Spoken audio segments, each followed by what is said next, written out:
Selamat datang lagi di channel Optimis Selalu, tempat kita ngobrolin banyak hal.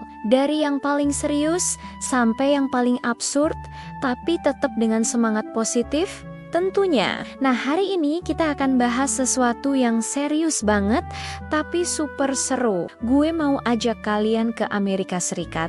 Tapi bukan ke Times Square atau Hollywood. Kita akan balik ke waktu sekitar 800 tahun yang lalu, ke sebuah tempat yang sekarang kita kenal sebagai Four Corners Area. Di sini hidup sebuah peradaban yang keren banget. Mereka jago bangun gedung pencakar langit di tebing, jago pertanian, dan punya budaya yang kompleks. Nama mereka adalah Anasazi. Tapi ada yang aneh guys, di akhir abad ke-13, peradaban ini tiba-tiba aja hilang, tanpa pesan, tanpa jejak yang jelas. Bayangin, populasi segede Jakarta itu tiba-tiba kabur dari rumahnya.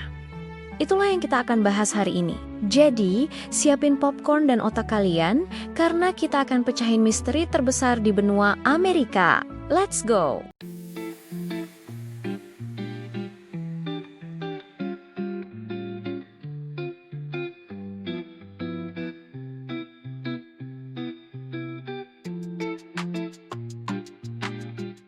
Oke, sebelum kita ngomongin misteri kehilangannya, kita harus tahu dulu dong, siapa sih orang-orang ini? Pertama, nama Anasazi itu sendiri sebenarnya agak kontroversial. Itu adalah istilah dari bahasa Navajo yang artinya musuh kuno atau nenek moyang musuh. Tentu aja, keturunan mereka nggak suka banget dengan sebutan ini.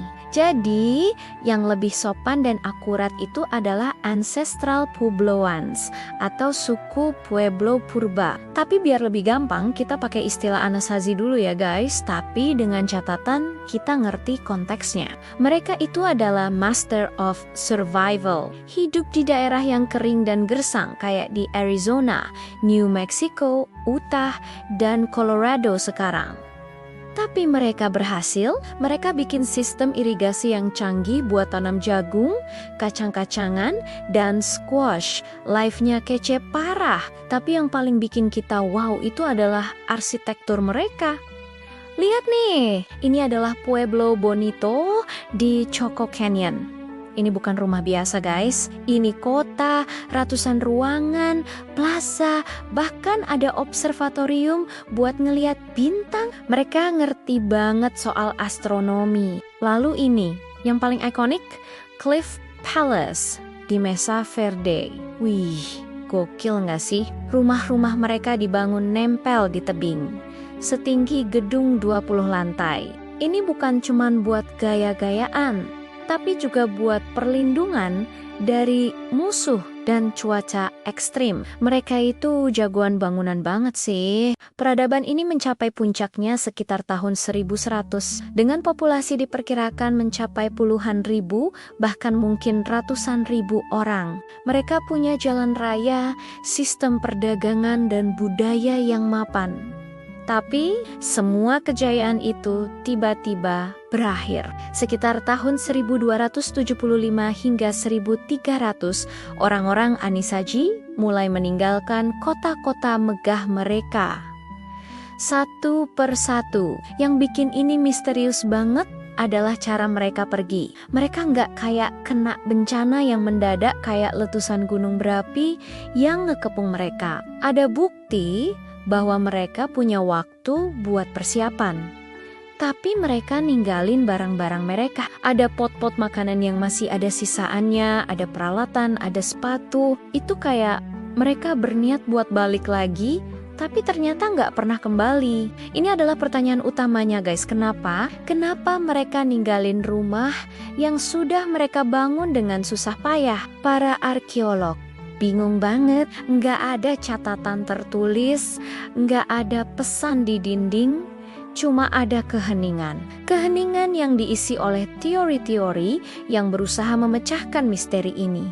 Oke, ini bagian yang paling seru. Ada beberapa teori utama yang coba menjelaskan ke mana perginya orang-orang Anasazi. Kita bahas satu-satu ya. Teori pertama, The Great Drought atau kemarau besar yang bikin capek. Ini adalah teori yang paling populer dan paling didukung oleh bukti ilmiah. Jadi sekitar tahun 1275 terjadi mega drought di wilayah itu. Artinya hujan gak turun selama bertahun-tahun. Bukan cuma setengah tahun, tapi mungkin 20-30 tahun. Coba deh, bayangin hidup di Jakarta, tapi nggak ada hujan sama sekali selama 25 tahun. Semua tanaman jagung, kacang, dan squash mereka, sumber makanan utama, mati. Sumber air mengering. Hewan ternak mereka juga mati. Mau makan apa? Kan jadi kelaparan massal. Dengan kondisi kayak gini, wajar aja kalau mereka harus pindah. Mereka nggak punya pilihan lain. Mereka harus migrasi mencari tempat yang masih punya air dan subur.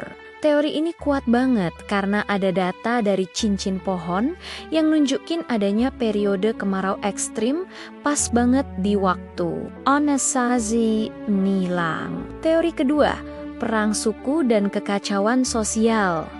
Kalau lapar, jadi emosi. Nah, teori ini nyambung sama teori pertama. Kalau semua orang kelaparan dan sumber daya langka, apa yang terjadi? Ya, berantem. Para arkeolog nemuin bukti-bukti kekerasan di beberapa situs Anasazi terakhir.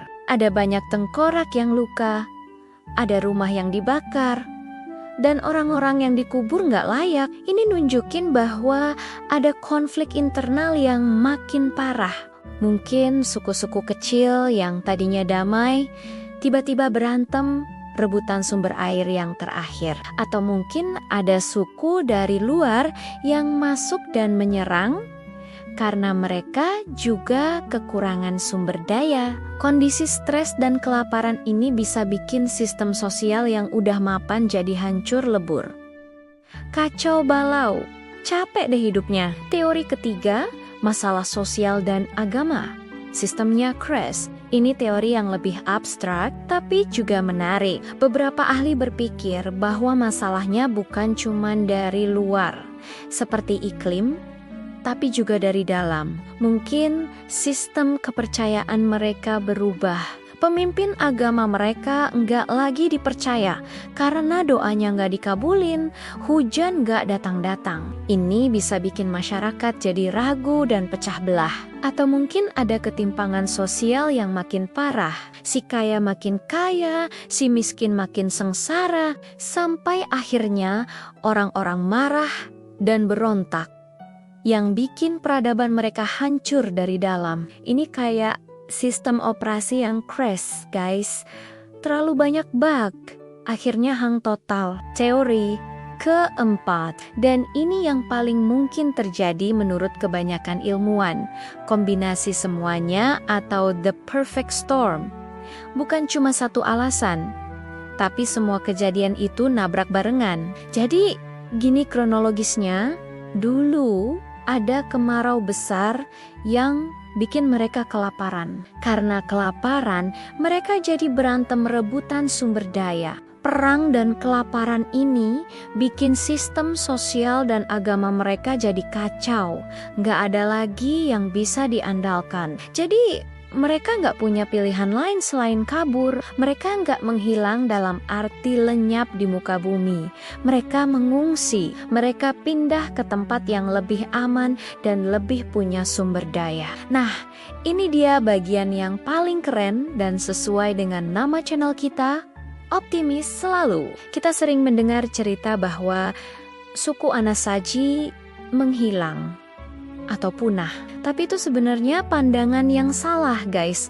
Mereka nggak punah, mereka bertransformasi. Para ahli sekarang percaya bahwa para penyintas dari peradaban Anasazi ini adalah nenek moyang dari suku-suku Pueblo yang masih hidup sampai sekarang. Lihat, ini adalah suku Hopi, Zuni, Acama, dan banyak suku Pueblo lainnya yang tinggal di Arizona dan New Mexico sekarang. Mereka masih meneruskan tradisi leluhur mereka, dari cara membuat tembikar Terian ritual sampai mitologi mereka. Jadi, misteri hilangnya Anasazi itu sebenarnya adalah cerita tentang survival yang luar biasa. Mereka nggak kalah.